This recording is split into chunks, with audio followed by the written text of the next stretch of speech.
Hello दोस्तों, very good evening. आप सभी का हार्दिक स्वागत, अभिनंदन। और जिस प्रकार से आप सबको सर्वविदित पता है कि अपन गुलाब की बहुत महत्वपूर्ण फसल और गुलाब जो कि इंडिया की नहीं पूरे विश्व की एक बहुत महत्वपूर्ण पुष्प फसल है, मतलब फ्लावर क्रॉप है, जिसके बारे में एग्जामिनर की 1 से 2% देने की पूरी प्रबल संभावना रहती है। जैसा कि एफएसओ फूड सेफ्टी ऑफिसर की बात करें या आपके कृषि पर्यवेक्षक की बात करें या अन्य कोई भी एग्रीकल्चर से रिलेटेड कंपटीशन हो, उनमें गुलाब का प्रश्न जरूर पूछा जाता है। तो आज अपन उसी महत्वपूर्ण गुलाब की चर्चा कर रहे हैं। और गुलाब जब शब्द आपके दिल और दिमाग में आता है, आपके जबान पे आता है, तो आप में एक अलग ही एनर्जी रहती है कि गुलाब यानी फूलों का राजा, जिसको आप कहते हैं फूलों का राजा। लेकिन किसी कंट्री में इसको फूलों की रानी भी कहा जाता है लेकिन इंडिया में इसको फूलों का राजा की उपमा दी गई है। दूसरा, इसको सुगंध का भगवान भी कहते हैं, ऐसा आप सब लोग जानते हैं। नहीं जानते तो आज बहुत सारी नई जानकारी आप गुलाब की यहां से प्राप्त करने वाले हैं। तो देखिए, सबसे पहले अपन गुलाब के बारे में बात करें कि फूलों में यदि गुलाब नहीं है तो कोई मतलब नहीं रहता है, क्योंकि गुलाब हर चीज में आजकल काम आता है। प्यार का प्रतीक, यानी आपके जीवन से लेके और जब तक आपकी वृद्धि होती रहती है, जब तक आप दिन भर दिनचर्याओं में टकराते रहते हैं, तब तक आपका गुलाब से सामना होता रहता है, या इधर उधर आपको इसके फोटोग्राफ्स या आपको इसके लाइव फ्लावर्स देखने को मिलते हैं। तो उसी गुलाब की आज अपन चर्चा करने वाले हैं, रोज यानी गुलाब, और बहुत ही महत्वपूर्ण शब्द है आपका। तो देखिए, सबसे पहले इसके जो प्रसिद्ध नाम है, फेमस नेम है, उनकी चर्चा कर लेते हैं। सबसे पहले तो प्रसिद्ध नाम कि गुलाब के प्रसिद्ध नाम क्या क्या हैं। तो प्रसिद्ध नाम में देखिए, सबसे पहले तो इसको सुगंध का भगवान कहते हैं। क्या कहते हैं? सुगंध का भगवान कहते हैं। सुगंध का भगवान कहते हैं। क्या कहते हैं? सुगंध का भगवान। किसको? गुलाब को। ठीक है। दूसरा, आप इसको क्या कहते हैं? फूलों का राजा कहते हैं। फूलों का राजा की उपमा भी आपने दे रखी है। फूलों का राजा इसको आप कहते हैं, किंग ऑफ फ्लावर्स कहते हैं, फूलों का राजा कहते हैं। ठीक है। इसके अलावा आप इसको प्यार का प्रतीक कहते हैं। क्या कहते हैं? प्यार का प्रतीक। प्यार का प्रतीक के नाम से भी इसको जानते हैं। Love of symbol. क्या कहते हैं? लव ऑफ सिंबल के नाम से आप जानते हैं। लव ऑफ सिंबल भी इसको आप कहते हैं। Love of symbol. ठीक है। इसके अलावा इसको आप क्या क्या कहते हैं? और देखिए, गुलाब जो है ये यूके, मालदीव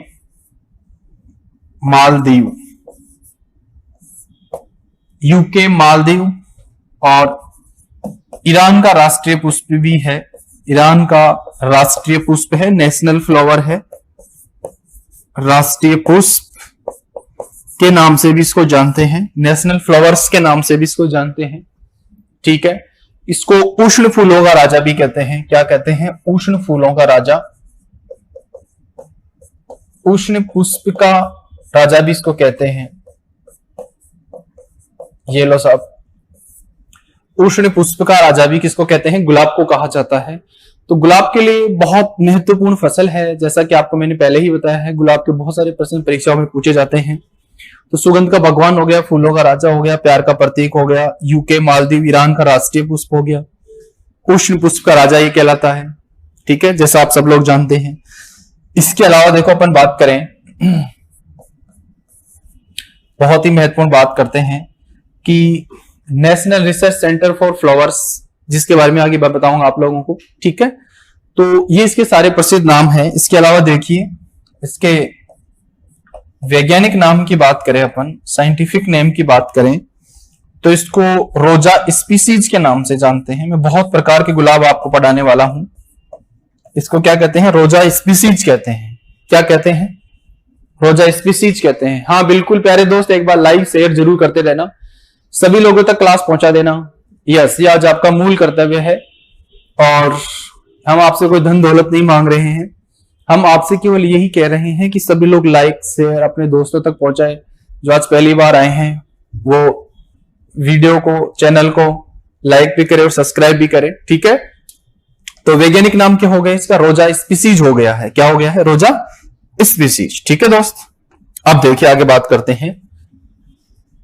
गुलाब में मैं कुल की बात करूं, इसकी फैमिली की बात करूं, तो ये रोजेसी कुल का पौधा है। कौन से कुल का पौधा है? रोजेसी कुल का पौधा है। कौन से कुल का पौधा है? रोजेसी कुल का पौधा है। जन्म की बात करें, इसका जन्म कहां से हुआ है? तो इसका जो जन्म हुआ है वो इंडो बर्मा से हुआ है। कहां से हुआ है? इंडो बर्मा से हुआ है। और इंडो बर्मा कहां है आपका? ये आपका दक्षिण पूर्व एशिया में है। कहां है? दक्षिण पूर्व एशिया में।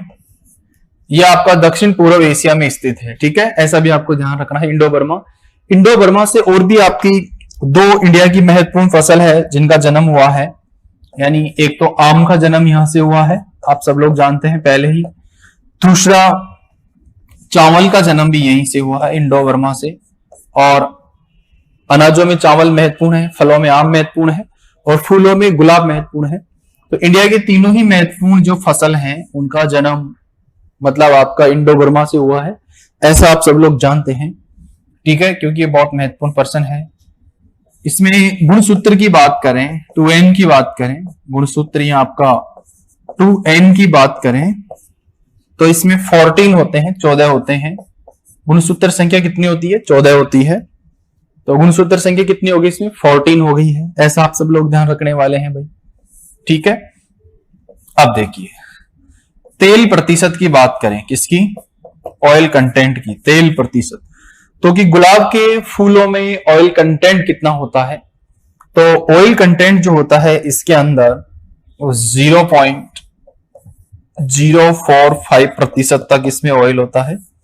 0.045%, यानी बहुत कम मात्रा में तेल होता है। ये मान के चलें आप कि बहुत ही सूक्ष्म मात्रा में इसमें तेल निकलता है। और इनका तेल हमेशा ध्यान रखना वाष्पीकृत टाइप के होते हैं, एसेंशियल टाइप का ऑयल होता है इनका। वाष्पीकृत, ज्यादा देर तक आप उसको खुला छोड़ेंगे तो वो ऑयल आपका धीरे धीरे उड़ने लग जाएगा, वायुमंडल में चला जाएगा। ठीक है, ऐसा आप लोग ध्यान रखेंगे ऑयल कंटेंट की बात करें तो। अब देखिए प्यारे दोस्त, इसमें खूब सारी महत्वपूर्ण चर्चाएं मैं आपके सामने करने वाला हूं कि क्या क्या इसमें महत्वपूर्ण बातें होने वाली है। यस, मेरे साथ में मेरी बेहतरीन युवा टीम जुड़ चुकी है और फटाफट से नई नई बातें यहां से निकाल करके मेरे तक पहुंचाने की कोशिश कर रही है। ये आपकी बहुत महानता, बहुत बड़ापन, बहुत ही अच्छा कार्य आपके द्वारा किया जा रहा है। और मेरे साथ में सबसे दबंग और सबसे अच्छी टीम जुड़ चुकी है। सभी का स्वागत, बिल्कुल हार्दिक अभिनंदन। और बिल्कुल इस प्रकार से ही आप सब लोग जुड़ते रहें। हाँ, क्लास में हूं। ठीक है, हाँ मैं मैसेज डाल दूंगा। देखिए तो 0.045% क्या हो गया इसमें? वाष्पीकृत तेल पाया जाता है। ठीक है, अब देखिए इसके अलावा इसका जो इन्फ्लोरेंस होता है, पुष्पक्रम होता है, उसको क्या कहते हैं? इसका गुलाब का जो फूल होता है उसको क्या कहा जाता है? पुष्पक्रम को एकेन कहते हैं। क्या कहते हैं? एकेन कहते हैं। क्या कहते हैं? एकेन। ठीक है, तो पुष्पक्रम क्या हो गया? इन्फ्लोरेंस क्या हो गया? एकेन हो गया। क्या हो गया? एकेन। अब देखिए, ये तो बात हुई पुष्पक्रम की। अब बात करते हैं फल प्रकार। फल प्रकार किसकी बात करने वाले हैं? फल प्रकार की। आपने देखा होगा कि गुलाब में जब फूल आता है, फूल आने के बाद में इसमें क्या होता है? आपका छोटा सा एक फल बनता है। क्या बनता है? इस टाइप से एक इसमें फल बनता है। क्या बनता है? फल टाइप का बनता है। ये जो फल टाइप का बनता है इसको हिप्स कहते हैं। क्या कहते हैं? हिप्स कहते हैं। क्या कहते हैं? हिप्स। इसको क्या कहा जाता है? हिप्स कहा जाता है। तो इसका फल प्रकार क्या है? हिप्स है। ठीक है, हिप्स। अब ये हिप्स क्या उपयोग में आता है? इसका उपयोग जरूरी है, हिप्स का उपयोग। तो हिप्स के उपयोग की बात करें तो इसका जो फल है हिप्स, वो आपका जैम, क्या? जैम,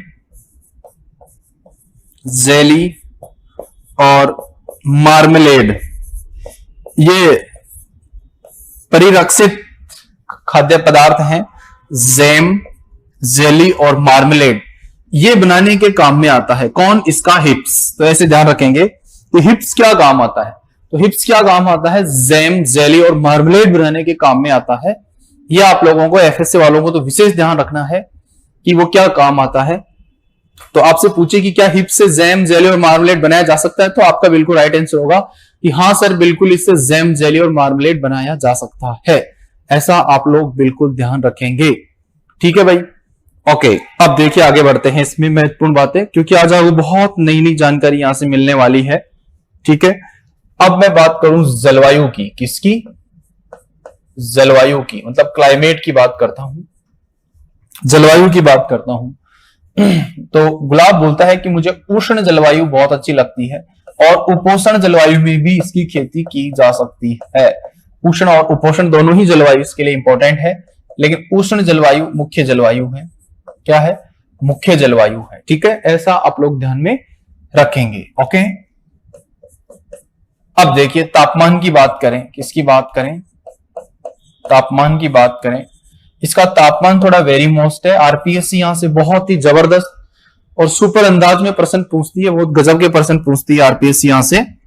तो देखिए सबसे पहले तापमान में अपन बात करें तो सामान्य तापमान की बात करें, जनरली तापमान कितना चाहिए इसके लिए, तो सामान्य गुलाब की खेती के लिए आपको मैं बता दूं 16 से लेकर के 25 डिग्री सेल्सियस टेम्परेचर जब रहता है तो इसके लिए बहुत अच्छा माना जाता है, बहुत सटीक और बहुत बढ़िया टेम्परेचर इसके लिए माना जाता है। लेकिन इसमें मैं आपको बताऊं कि पुष्प खिलने के लिए तापमान, किसके लिए?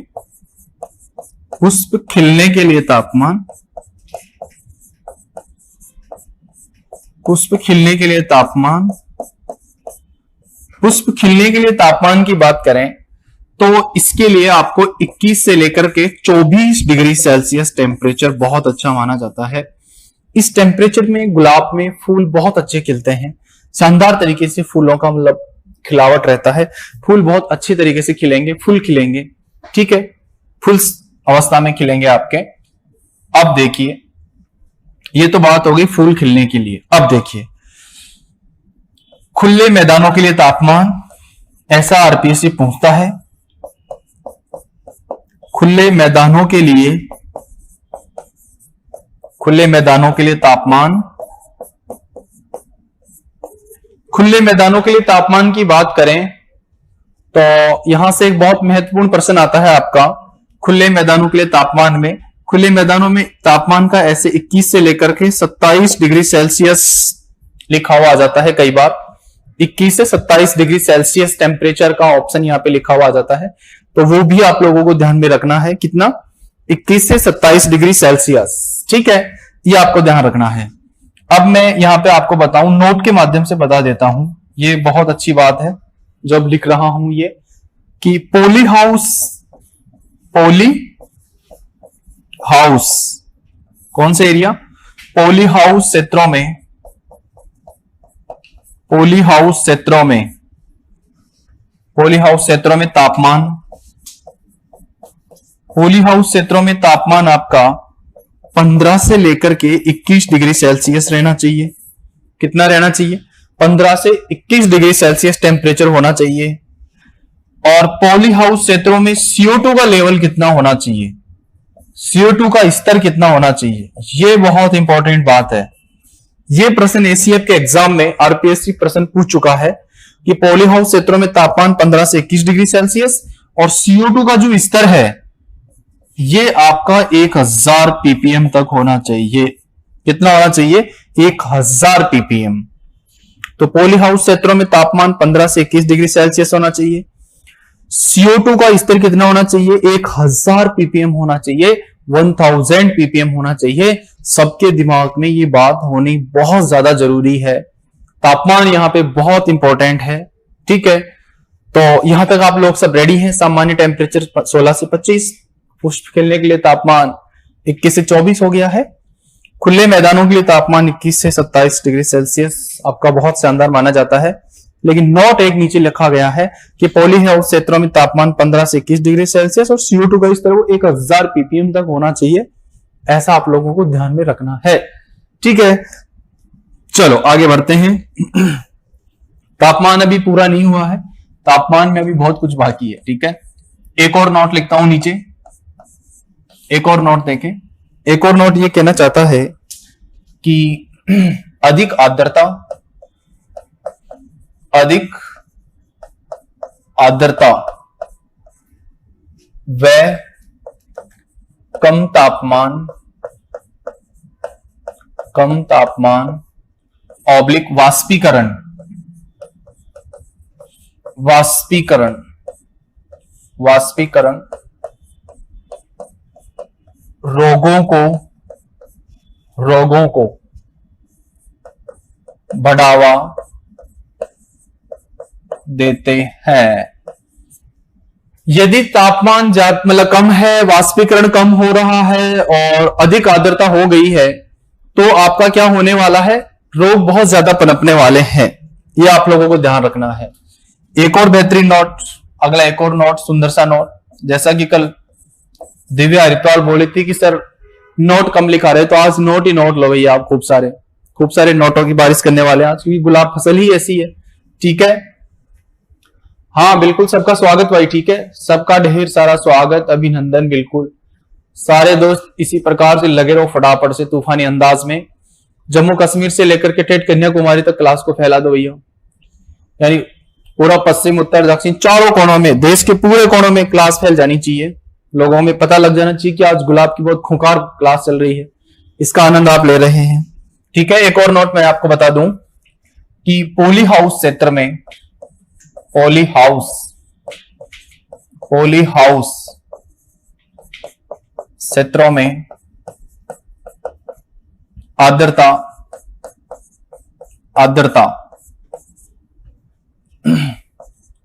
50 से 60%, 50 से 60% होनी चाहिए।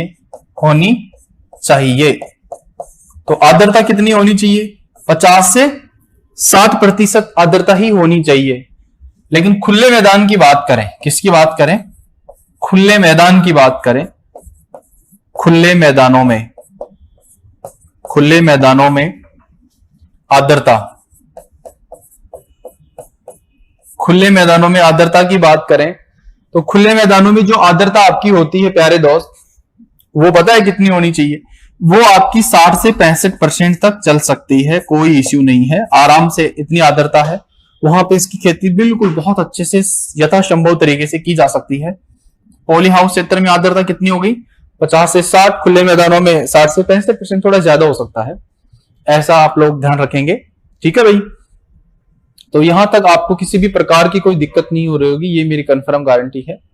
ठीक है, चलो तो इसके बाद में अपन आगे बढ़ते हैं। बहुत ही बेहतरीन और शानदार जो आपकी जानकारी है उसमें धीरे धीरे इंप्रूवमेंट लाते हैं। अब बात करते हैं सॉइल की, मिट्टी की बात करते हैं, मृदा की बात करते हैं।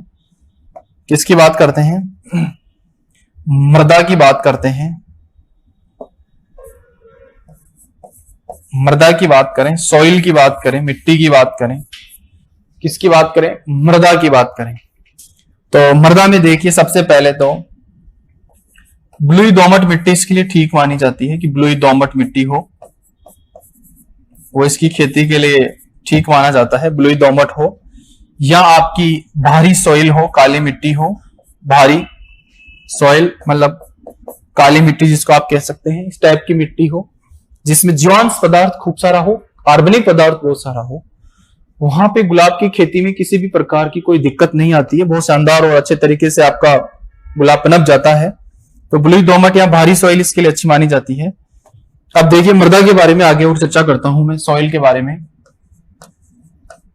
मृदा के बारे में और महत्वपूर्ण जानकारी यहां से लेने वाले हैं। ठीक है, तो सबसे पहले बात करें मृदा पीएच की, सॉइल पीएच की।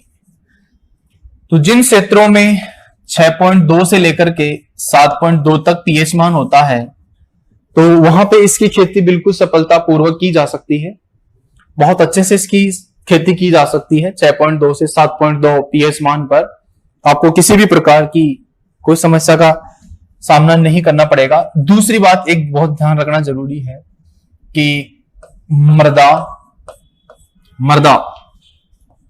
जल प्लावित, मतलब वाटर लॉस, मतलब पानी भरा हुआ नहीं होना चाहिए, सीधी सी बात। मृदा जल प्लावित रहित होनी चाहिए, रहित होनी चाहिए। मतलब मिट्टी के अंदर ऐसे नहीं है कि बहुत सारा पानी भरा हुआ रहे लगातार। यदि लगातार पानी भरा हुआ रहता है तो इसमें फंगल डिजीज आने की संभावना बहुत ज्यादा रहती है, यानी इसका तना है, जड़ है, वो सारी गल सकते हैं, सड़ सकते हैं। ये आप लोगों को बिल्कुल ध्यान रखना है। तो ये सारी चीजें आपको ध्यान में रखते हुए इसकी खेती करनी चाहिए। गुलाब अपने आप में एक बहुत महत्वपूर्ण फसल है, तो इसको करने से पहले आपको बहुत सारी चीजों का ध्यान रखना पड़ेगा। अब देखिए मृदा में और आपको क्या क्या करना है। मृदा सौरीकरण, मृदा सौरीकरण, मृदा सौरीकरण, सोइल सोलराइजेशन इसको बोलते हैं, सोइल सोलराइजेशन मतलब मृदा सौरीकरण। मतलब मिट्टी में क्या क्या करने वाले हैं। मृदा सौरीकरण में अपन पता है क्या करते हैं। सबसे पहले तो मई जून की बात करें, मई जून के महीनों में क्या करते हैं, जो पॉली हाउस वाले एरिया है या छोटा फील्ड है आपका 1-2 बीघा का, तो ऐसी कंडीशन में क्या करते हैं, पहले जमीन को अच्छे से गीला करके, मतलब उसमें प्लेवा करके, उस जमीन को चारों तरफ से मतलब पूरी जमीन के ऊपर पॉलीथीन बिछा दी जाती है। पॉलीथीन बिछा करके उसको चारों कोनों से बिल्कुल एकदम सील पैक कर दिया जाता है, मतलब किसी भी प्रकार की हवा उसके अंदर आर पार नहीं होनी चाहिए। तो जैसे ही सूर्य की किरणें 3 दिन के लिए अपन ये कार्य करेंगे, 3 दिन के लिए मिट्टी को ढक के रखेंगे। तो जैसे ही सूर्य की किरणें उस मिट्टी के ऊपर गिरेंगी या उस पॉलीथीन के ऊपर गिरेंगी, तो जो मृदा का पीएच मान है वो थोड़ा बढ़ जाता है, इंप्रूवमेंट हो जाता है, क्योंकि वाष्पीकरण होगा। और वाष्पीकरण होगा तो आपका जो पॉलीथीन है वो पॉलीथीन उस पानी को उड़ने नहीं देगा, तो उससे जो हीट जनरेट होगा, गर्मी जो उत्पन्न होगी, उससे मिट्टी के अंदर जो सूक्ष्म जीव है आपके, हानिकारक सूक्ष्म जीव, उनके साथ में लाभदायक सूक्ष्म जीव भी मर सकते हैं और मरते भी हैं। लेकिन जो ज्यादातर हानिकारक सूक्ष्म जीव है, कवक है, खरपतवार के बीज हैं, इस प्रकार से सारे के सारे क्या हो जाते हैं, मर जाते हैं, खत्म हो जाते हैं। ऐसा भी आप लोगों को ध्यान में रखना जरूरी है। तो मृदा सौरीकरण में अपन क्या करते हैं, ये मई जून महीनों में, मई जून महीनों में मृदा को नमी युक्त करके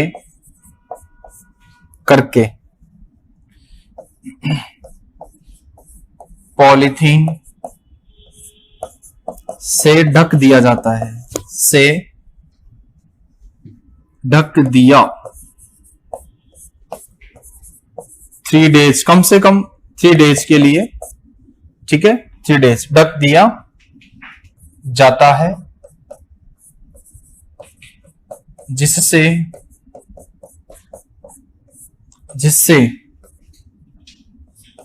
मृदा में उपस्थित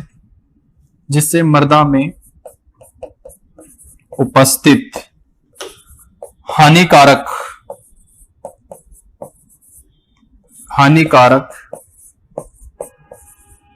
सूक्ष्म जीव, कवक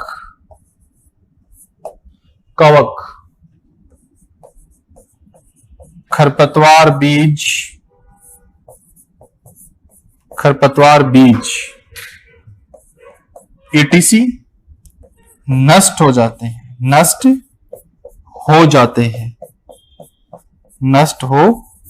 हैं, ठीक है। तो ये बात आपके बिल्कुल दिमाग में अच्छे से फीड हो चुकी है, किसमें क्या होता है।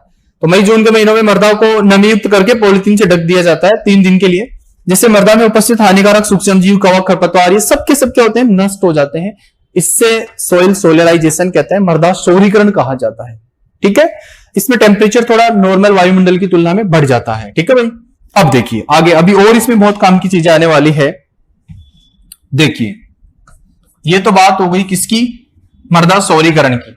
अब बात करते हैं मृदा निर्जमीकरण की। किसकी बात करते हैं, सॉइल स्टरलाइजेशन, मृदा निर्जमीकरण। मृदा निर्जमीकरण, सॉइल सोलेराइजेशन। क्या बात करेंगे? सॉइल सोलेराइजेशन। ठीक है, ये एक तरह से आपका सॉइल सोलेराइजेशन की तरह ही है, इसकी तरह ही है, इसका मेथड भी, विधि वही है, लेकिन इसमें क्या करते हैं, कुछ रासायनिक पदार्थ काम में लेंगे।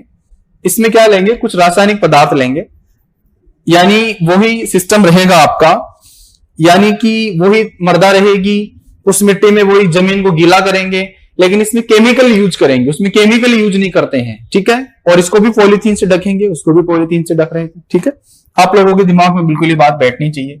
तो मृदा निर्जमीकरण में देखो, सबसे पहले किसान 2% फार्मेल्डिहाइड का यूज कर सकता है। फार्मेल्डिहाइड 2% फार्मेल्डिहाइड का उपयोग मृदा निर्जमीकरण में किस किस का यूज कर सकता है, ऐसा मैं आपको बता रहा हूं। ठीक है, तो 2% फार्मेल्डिहाइड का उपयोग कर लेगा।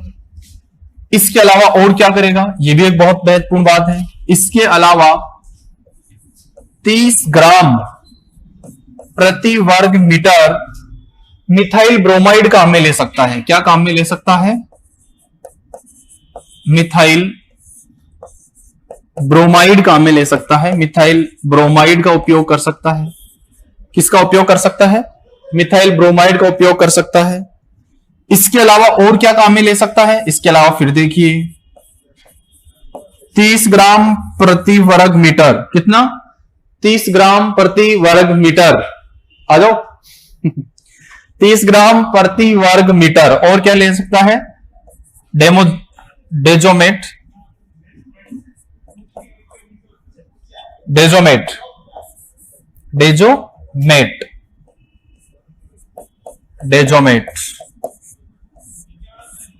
काम में ले सकते हैं। बेसालिन भी कहते हैं इसको,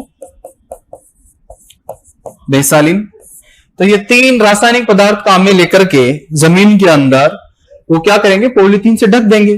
तो फॉर्मेल्डिहाइड में तो क्या होता है, जो फॉर्मेलिन गैस निकलता है, तो उससे क्या जीवों का दम घुट जाता है और वो खत्म हो जाते हैं सारे के सारे, और आपकी फसल को बचाया जा सकता है। तो ये बात हो गई किसकी? मृदा निर्जमीकरण की। अभी और देखिए, अभी तो सॉइल में और क्या क्या होने वाला है। अब इसके बाद में बात करते हैं मल्च की। मल्च या आवरण,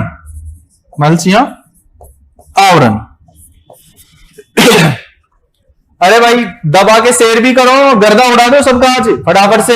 शेयर लाइक करते रहो यार, कन्याकुमारी से जम्मू कश्मीर तक क्लास को फैला दो। पहले बोला आप लोगों को, बिल्कुल जेंड कैसे ठेठ साउथ तक चलने दो। देश के प्रत्येक कोने में, ब्रह्मांड के प्रत्येक कोने में क्लास हो जानी चाहिए, आज पता लग जाना चाहिए सब लोगों को। ठीक है भाई, तो मल्च आवरण। अब इसमें क्या करते हैं? मल्च आवरण में तो अपन यहां पे घास फूस क्या काम में लेते हैं? एक तो प्लास्टिक की मल्च होती है, किसकी? प्लास्टिक की मल्च। लेकिन मैं जो बात कर रहा हूं घास फूस मल्च की बात कर रहा हूं। घास फूस मल्च है। इसके अलावा धान का चारा है, है ना, पेड़ पौधों की पत्ती है, ये आप काम में ले सकते हैं। पेड़ पौधों की पत्तियां, यदि आज आपने ढंग से पढ़ लिया ना गुलाब को, तो जिंदगी में दोबारा पढ़ने की जरूरत नहीं है अब।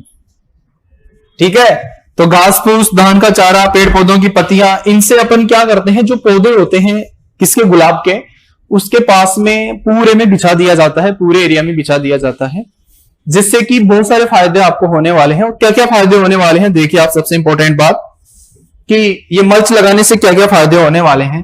तो मल्च के लाभ की बात करते हैं। किसकी? मल्च के लाभ,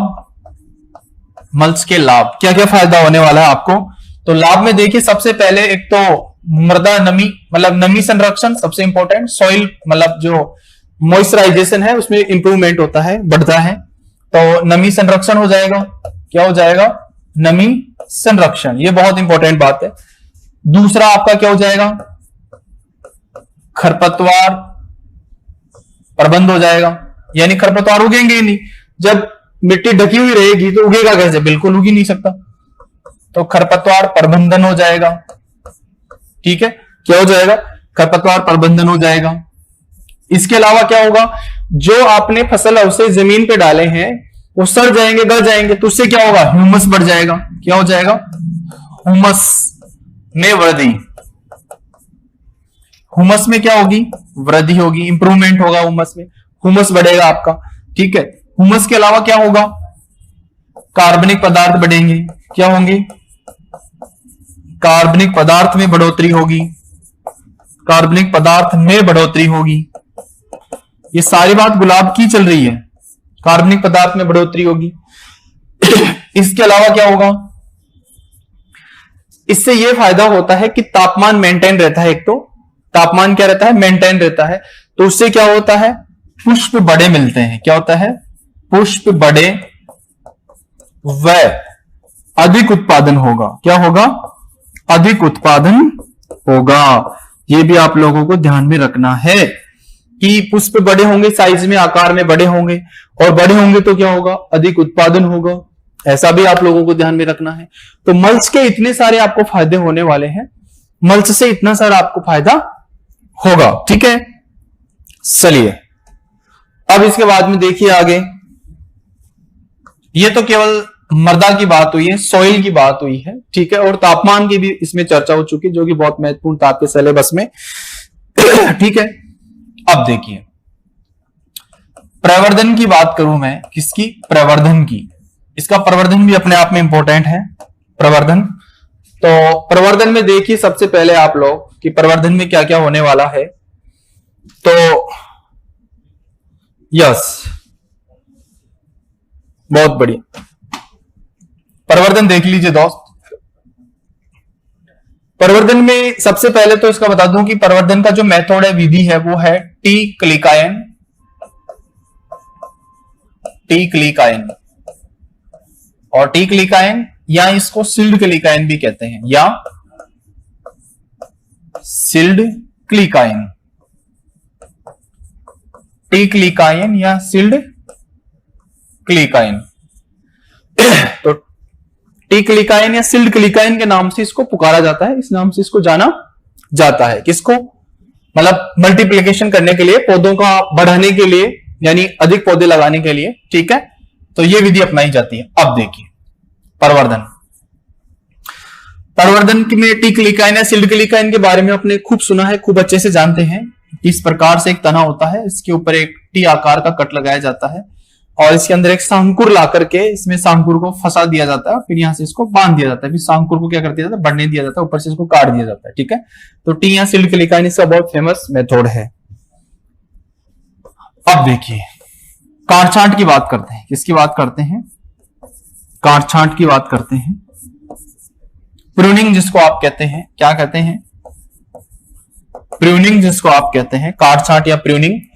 तो काट छांट या प्रूनिंग में मैं बात करूं, ये थोड़ा सा इंपॉर्टेंट है भाई, ध्यान रखना, काट छांट। ठीक है, तो सबसे पहले बात करें उत्तर भारत, किधर की बात करें, उत्तर भारत में। तो उत्तर भारत में जो काट छांट होती है गुलाब में, ये पता आपको कब होती है, अक्टूबर में। कब होती है, अक्टूबर अंतिम सप्ताह में, अंतिम सप्ताह में आप कर सकते हैं। यानी अभी हाल ही में कुछ दिन पहले ही इसके फूलों में, मतलब इसके पेड़ों में कटिंग का सिस्टम था, वो पूरा हुआ है। ठीक है, अब देखिए दक्षिण भारत पहुंचे आपसे, कहां पे, दक्षिण भारत। तो दक्षिण भारत में अपन चर्चा करें तो इसमें जो काट छांट है वो साल में 2 बार की जाती है। एक तो नवंबर माह है, नवंबर माह है, ऑब्लिक जून माह है, जून माह है। ये दक्षिण भारत की बात कर लो, चाहे से बेंगलोर की बात कर लो, दोनों ही जगह पे काट छांट कब होती है, नवंबर माह है और जून माह है। मतलब वर्ष में 2 बार काट छांट होती है इसकी। क्या होती है, काट छांट होती है। अब देखिए काट छांट कैसे करेंगे। काट छांट 30 से 45 सेंटीमीटर ऊंचे पौधों में किया जाता है, ऊंचे पौधों में किया जाता है। जिन पौधों की ऊंचाई कितनी होती है, 30 से 45 सेंटीमीटर हाइट होती है, उनमें ये काट छांट किया जाता है। क्या किया जाता है, काटछाट किया जाता है। ठीक है, ऐसा आप लोग ध्यान रखने वाले हैं। तो प्रूनिंग उत्तर भारत में अक्टूबर अंतिम सप्ताह है, दक्षिण भारत बेंगलोर नवंबर माह जून माह। ठीक है भाई, ऐसा आप ध्यान रखेंगे। काटछाट 30 से 45 सेंटीमीटर जब हाइट के पौधे हो जाते हैं तब उनमें काटछाट की जाती है, उनमें पौधों की कटनी चटनी की जाती है, अनावश्यक शाखाएं होती है उनको काट लिया जाता है। ठीक है, तो ये बात हो रही है आपकी किसकी, काटछाट की। अब काटछाट के बाद में क्या होता है कि इसमें नई फुटान आती है, और नई फुटान आती है तो उनमें फ्लावरिंग होता है, पुष्पन होता है। तो उस समय आपको हार्मोन छिड़कना होता है। क्या करना होता है, हार्मोन। तो हार्मोन में देखो सबसे पहले बात करें तो इसमें ZA3 कौन सा, जिब्रेलिक एसिड, और जिब्रेलिक एसिड कितना 250 ppm का छिड़काव किया जाता है। किसका छिड़काव किया जाता है, 250 ppm का स्प्रे किया जाता है, छिड़काव किया जाता है। ठीक है, ऐसा आप लोग ध्यान में रखेंगे। अब इस ZA3 हार्मोन से क्या फायदा होने वाला है, एक तो पुष्प बड़े आकार के होंगे, पुष्प बड़े आकार के। दूसरा, पुष्प कलिका में वृद्धि होती है, पुष्प कलिका में वृद्धि करेगा ये, क्या करेगा, पुष्प कलिका में वृद्धि करेगा। और क्या करेगा, पुष्पन विनिमय निर्धारण, ये भी करता है कि पुष्प कब आना चाहिए, कितना आना चाहिए, सारा निर्धारण इसके द्वारा किया जाएगा। ठीक है, इसके अलावा एक और बेहद महत्वपूर्ण हार्मोन्स है यहाँ पे, और उस हार्मोन्स का नाम है ट्रिपल सी। क्या नाम है, ट्रिपल सी, जिसको आप साइकोसोल कहते हैं, साइकोसोल, ट्रिपल सी, साइकोसोल। 3% का छिड़काव, कितने प्रतिशत का छिड़काव, 3% का। तो ट्रिपल सी साइकोसोल 3% का छिड़काव करें। अब इससे क्या फायदा होने वाला है, छिड़काव, ये क्या फायदा करने वाला है, ये बहुत फायदा करने वाला है। और इसका जो फायदा है वो देखिए आप, ट्रिपल सी का, इसका फायदा ये होता है दोस्त कि पौधा बौना रहेगा, पौधा बौना, मतलब पौधा कैसा रहता है, बौना रहता है, हाइट में कम रहता है, पौधा बौना व अधिक उत्पादन देता है, अधिक उत्पादन। अब ऐसा क्यों होता है कि पौधा बौना क्यों रह जाता है, तो आपको मैं बता दूं एक बहुत इंपॉर्टेंट बात। साइकोसोल जो हार्मोन है, इसको वृद्धि निरोधक हार्मोन बोलते हैं। ये क्या करता है, पौधे की जो वृद्धि होती है उसको तो कम कर देगा, और जड़ों की वृद्धि है ना उसको बढ़ा देगा। ट्रिपल सी का काम ये होता है। ट्रिपल सी का काम क्या होता है, जैसे आपका पौधा लगा हुआ है, जैसे आपको बता दूं कि जैसे आपका ये गुलाब का पौधा लगा हुआ है, ठीक है, गुलाब का जो प्लांट लगा हुआ है, ठीक है, इसमें ये क्या करेगा, जड़ों की वृद्धि को तो ज्यादा कर देता है, जड़ों की वृद्धि को तो क्या करता है, बढ़ा देता है, जड़ों की वृद्धि को तो बढ़ा देता है, और पौधे की जो हाइट है, ऊंचाई है, उसको कम कर देता है। ये साइकोसोल का काम है। तो एक तो ये सूखे से भी बचाने का काम करता है, जैसे ध्यान रखना, साइकोसोल सूखे से बचाने का भी काम करता है, इसका ये भी काम है सूखे से बचाना। ये मैं लिख देता हूं आपका, सूखे से बचाना, ये भी इसका मुख्य काम है, क्योंकि जड़ें ज्यादा गहराई तक जाएंगी तो पौधा पानी ले लेगा, ऊपर की जो हाइट है उसको कम कर दिया तो पत्ती कम आएंगी, पत्ती कम आई तो वाष्पीकरण कम होगा, तो वो फायदा भी ये कर देता है। कौन, साइकोसोल। तो जहां पे पानी बीत जाता है वहां एरिया में साइकोसोल या थायो यूरिया डाला जाता है, जिससे कि फसल सूखे से बची जा सके। ठीक है, ये बात हुई किसकी, हार्मोन्स की बात हुई है। अब बात करते हैं रोपण की। किसकी बात करते हैं, रोपण की। रोपण, देखो पौधे वर्ष में 2 बार लगाए जाते हैं। कब लगाए जाते हैं, वर्ष में 2 बार लगाए जाते हैं। तो रोपण से पहले मैं आपको 2-3 बहुत इंपॉर्टेंट बातें बताता हूं कि रोपण से पहले भूमि की गहराई, भूमि की गहराई कम से कम 50 सेंटीमीटर होनी चाहिए, 50 से 60 सेंटीमीटर होनी चाहिए। यानी आपकी जमीन है वो 50 से 60 सेंटीमीटर गहरी भी होनी चाहिए। ऐसा आरपीएससी ने अभी संतरा का एक प्रश्न पूछा था कि संतरा जहां लगाते हैं वहां पे गहराई कितनी होनी चाहिए, तो 2 मीटर से ज्यादा ही गहरी होनी चाहिए, ऐसा प्रश्न वहां पे पूछा गया था। ठीक है, देखिए, तो भूमि की गहराई 50 से 60 सेंटीमीटर होनी चाहिए। एक बात आपको यह भी ध्यान रखनी है, ठीक है। और रोपण का जो समय है, गुलाब में रोपण का समय है, यह आपका अक्टूबर माह बहुत अच्छा माना जाता है। अक्टूबर माह बहुत ज्यादा ठीक माना जाता है। अक्टूबर माह सर्वश्रेष्ठ है। ये मुख्य सीजन है इसका लगाने का, मुख्य है। लेकिन आप थोड़ा लेट हो चुके हैं तो आप इसके पौधे फरवरी मार्च में भी लगा सकते हैं। फरवरी मार्च में भी इसके पौधे लगा सकते हैं, में भी लगा सकते हैं। लेकिन मुख्य रूप से कौन सा है? अक्टूबर माह है। जब नॉर्थ इंडिया में काट छाट करते हैं तब इसके पौधे लगा देने चाहिए, ऐसा आप लोग ध्यान रखेंगे। अब आगे बात आती है रोपण दूरी की। किसकी बात आती है? रोपण दूरी की। रोपण दूरी। तो रोपण दूरी में अपन बात करें तो देसी जो गुलाब होती है, देसी जो प्रजातियां होती हैं, देसी प्रजाति, उन देसी प्रजातियों को आप 2x2 वर्ग मीटर पे लगा सकते हैं। कितने पे लगा सकते हैं? 2x2 वर्ग मीटर पे। लेकिन आप खुले मैदानों में लगाना चाह रहे हैं और आपका जो एरिया है वो एरिया बहुत महत्वपूर्ण है जिसमें आप इसकी खेती करने वाले हैं, तो वहां पे जो आपका एरिया है उसमें इसमें रोपण दूरी अलग रखी जाएगी, क्योंकि आजकल हाइब्रिड गुलाब बहुत मार्केट में आता है। ठीक है, तो मैं आपको बता दूं इसकी 2 बहुत महत्वपूर्ण प्रजातियां हैं, उनमें रोपण दूरी कौन सी रखेंगे। देखिए, फ्लोरीबंडा जो प्रजाति है, कौन सी? फ्लोरीबंडा। गुलाब की जो फ्लोरीबंडा प्रजाति है, इसमें रोपण दूरी थोड़ी अलग रखी जाती है। फ्लोरीबंडा प्रजाति है, इसमें आपका 60x45 सेंटीमीटर पे लगाएं। कितने पे लगाएं? 60x45 सेंटीमीटर पे। और एक है इसका टी हाइब्रिड रोज, टी हाइब्रिड रोज, टी हाइब्रिड गुलाब। तो टी हाइब्रिड गुलाब आपको लगाना है तो ये आपका थोड़ा कम रखना पड़ेगा, 45x30 सेंटीमीटर पे ही इसको लगाएं। 45x30 सेंटीमीटर पे ही लगाएं। ठीक है, तो 60x45 पे फ्लोरीबंडा, टी हाइब्रिड वो 45x30 सेंटीमीटर पे लगाएंगे। देसी प्रजातियों 2x2 वर्ग मीटर पे लगाने वाले हैं। फरवरी मार्च में भी इसका रोपण कर सकते हैं, अक्टूबर माह इसका मुख्य है। ठीक है, और जमीन की गहराई कम से कम 50 से 60 सेंटीमीटर होना अति आवश्यक है, ऐसा आप लोग ध्यान में रखेंगे। अभी रोपण में ही और बात करने वाला हूं मैं। देखो, रोपण में बात करें, अधिक उत्पादन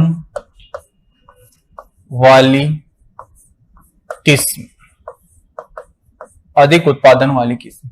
यदि कोई वैरायटियां ज्यादा पैदावार देती हैं, अधिक उत्पादन देती हैं, तो उनमें आपको ध्यान रखना है अधिक उत्पादन वाली किस्म वाली जो वैरायटियां हैं उनमें जो रोपण दूरी है वो थोड़ी सी ज्यादा रखनी है, उनमें रोपण दूरी रखनी है।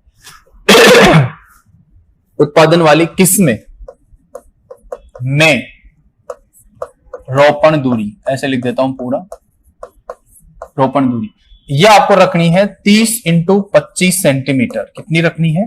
30x25 centimetre. और कम उत्पादन वाली है, कम उत्पादन किस्म, कम उत्पादन किस्म है, इनमें रोपण दूरी थोड़ी सी क्या रखेंगे? कम रखेंगे। इनमें 25x25 सेंटीमीटर तक आप रख सकते हैं। कितनी रख सकते हैं? 25x25 सेंटीमीटर तक। एक नोट में लिख देता हूं, वो बहुत महत्वपूर्ण नोट है। नोट ये है कि रोपण दोहरी प्रणाली द्वारा किया जाता है। दोहरी प्रणाली द्वारा। कौन सी प्रणाली द्वारा? दोहरी प्रणाली द्वारा किया जाता है। अब दोहरी प्रणाली क्या होती है, यह भी आपके लिए कंफ्यूजिंग मामला है। तो दोहरी प्रणाली ऐसे होता है, जैसे आपने देखा होगा कि गुलाब होता है उसको बेड में लगाया जाता है। किसमें लगाया जाता है? बेड में। किसमें लगाया जाता है? बेडों के ऊपर लगाया जाता है। किस पे लगाया जाता है? बेडों के ऊपर। तो जैसे आपने एक पौधा इधर लगा दिया, एक पौधा इधर लगा दिया, ऐसे इसमें पौधे लगाते हैं। 2 रो में पौधे लगाते हैं। किसमें लगाते हैं? 2 रो में पौधे लगाते हैं। तो इधर वाला पौधा इधर फैल जाएगा और इधर वाले पौधे इधर फैल जाएंगे। तो दोनों तरफ से पौधे क्या हो जाते हैं? ये पौधे इधर फैल गए, ये पौधे इधर फैल गए, ये पौधा इधर फैल गया, ये पौधा इधर फैल गया। ठीक है, तो पौधे आपस में एक दूसरी तरफ फैल जाते हैं। तो इसी को बोलते हैं दोहरी प्रणाली में लगाना। कौन सी प्रणाली में लगाना? दोहरी प्रणाली में लगाना। इस प्रकार से गुलाब का लगाया जाता है, दोहरी प्रणाली से लगाया जाता है। ठीक है, ऐसा आप ध्यान रखेंगे। तो दोहरी प्रणाली द्वारा गुलाब लगा दिया आप लोगों ने। ठीक है, ये इसके लगाने का सिस्टम हो गया।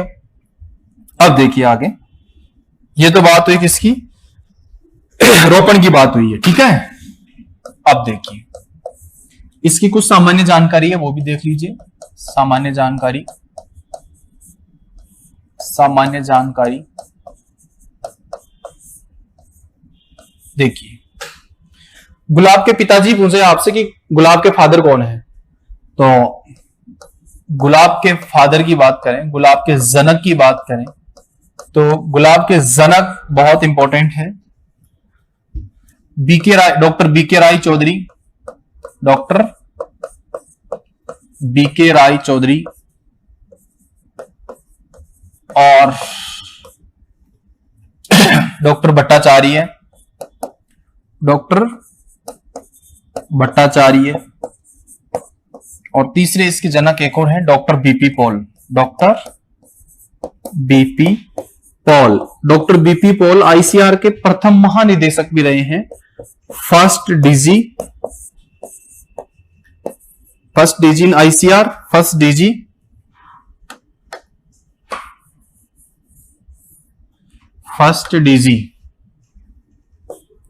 इन आईसीएआर, भारतीय कृषि अनुसंधान संस्थान नई दिल्ली के ये पहले डीजी भी रहे हैं डॉक्टर बीपी पॉल। इनके बच्चे ने और इन्होंने पूरी जीवन गुलाब के रिसर्च पे निकाला है, गुलाब पे अनुसंधान करके निकाला है। ऐसा आप सब लोग ध्यान रखेंगे। ठीक है, अब देखिए सामान्य जानकारी में वो लिख देता हूं। गुलाब का उपयोग, यूज, कि गुलाब का यूज किसमें होता है। तो गुलाब का यूज उपयोग की बात करें तो इत्र में होता है। किसमें होता है? इत्र में। और इत्र किसने बनाया? बेगम नूरजहां ने। किसने बनाया? बेगम नूरजहां। वह उनकी मम्मी, मदर की मां अस्मत बेगम ने, अस्मत बेगम ने। तो अस्मत बेगम और नूरजहां ने क्या बनाया? सबसे पहले इत्र का निर्माण किया। तो बेगम नूरजहां है, उनकी मां अस्मत बेगम ने क्या किया? गुलाब से इत्र बनाया गया। ठीक है, इसके अलावा और किसमें यूज आता है ये?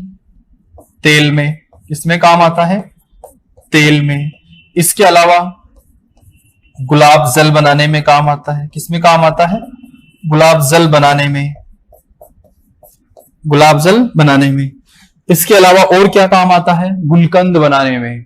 ठीक है, तो यहां तक आप लोगों को कोई दिक्कत नहीं है, यहां तक आप लोग बिल्कुल रेडी हैं। देखो डॉक्टर बीपी पॉल में मैं एक और चीज बता दूं आपको इंपॉर्टेंट, इन्होंने एक पुस्तक लिखी है। क्या लिखी है? पुस्तक लिखी है, पुस्तक। और उस पुस्तक का नाम है रोज in India, rose in India. ये इनकी पुस्तक का नाम है भाई, रोज इन इंडिया।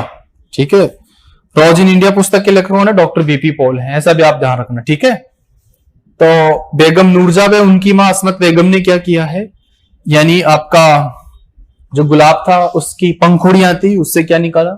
इत्र बनाया। तेल बनाने में भी ये काम आता है, गुलाब जल बनाने में भी काम आता है। इसकी पंखुड़ियों को 24 घंटे के लिए पानी में भिगो दिया जाता है, उसके बाद में उनको गर्म करके उनसे गुलाब जल बनाया जाता है, जो कि आपका आंखों के लिए और खाद्य पदार्थ में मिलाने के काम आता है। ठीक है, यस। इसके अलावा देखिए, और देखिए एक महत्वपूर्ण बात और है इसकी, गुलकंद बनाने में काम आता है। किसमें काम आता है? गुलकंद में। और गुलकंद में क्या होता है, इसका प्रश्न एग्रीकल्चर ऑफिसर एग्जाम में आ भी चुका है।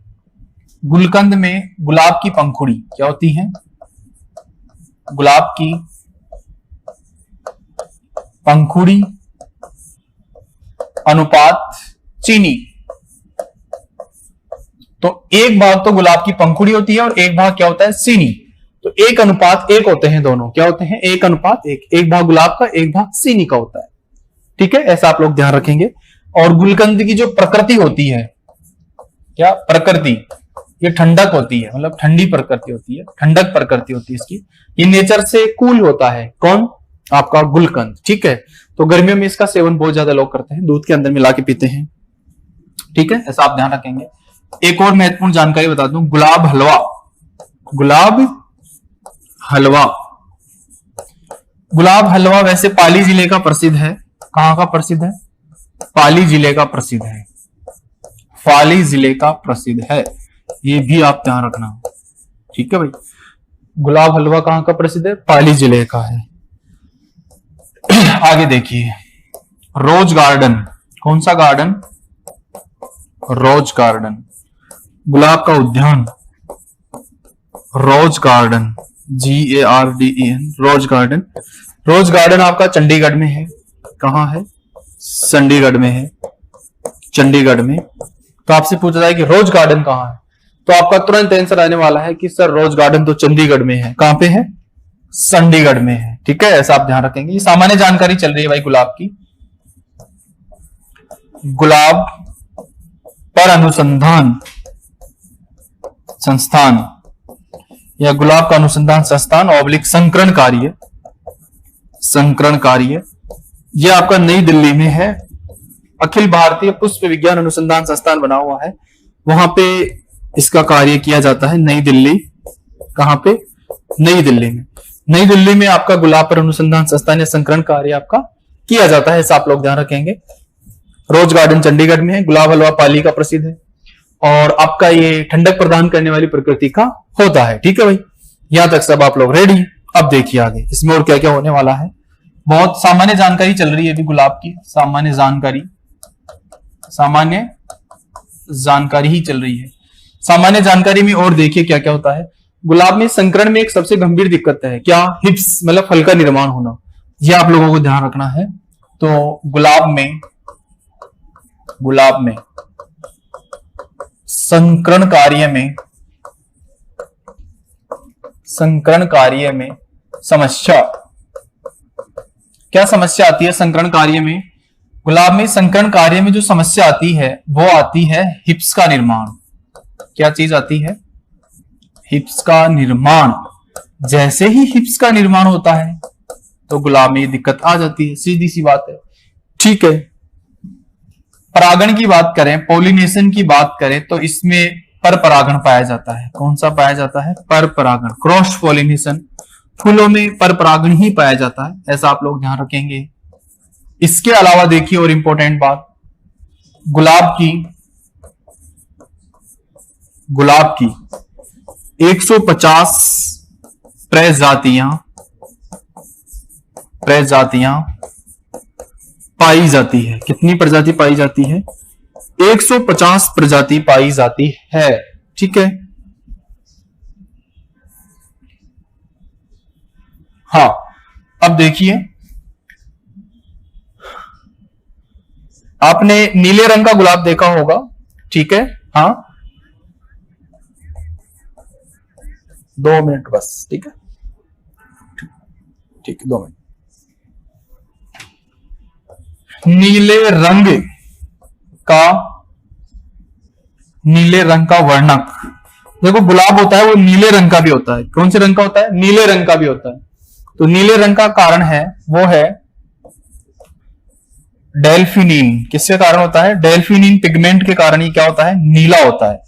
तो नीले रंग का गुलाब का जो वर्णक है उसका कारण क्या है? डेल्फिनिन। नीले रंग के फूल का जो गुलाब आता है उसमें क्या, कौन सा वर्णक पाया जाता है? डेल्फिनिन वर्णक पाया जाता है। ठीक है, तो आज के लिए इतना ही रखते हैं, फिर आगे वाली जो क्लास है आपकी उसमें अपन गुलाब के बारे में चर्चा करेंगे। ठीक है, तो आज आपने बहुत बेहतरीन और शानदार जानकारी प्राप्त की है, तो इसी के क्रम में आगे अपन कल बात करने वाले हैं। इसकी बहुत प्रकार के जो प्रश्न है, इसके जो बहुत प्रकार की किस्म है, सबके बारे में अपन चर्चा करने वाले हैं। तो धन्यवाद, जय हिंद, जय भारत।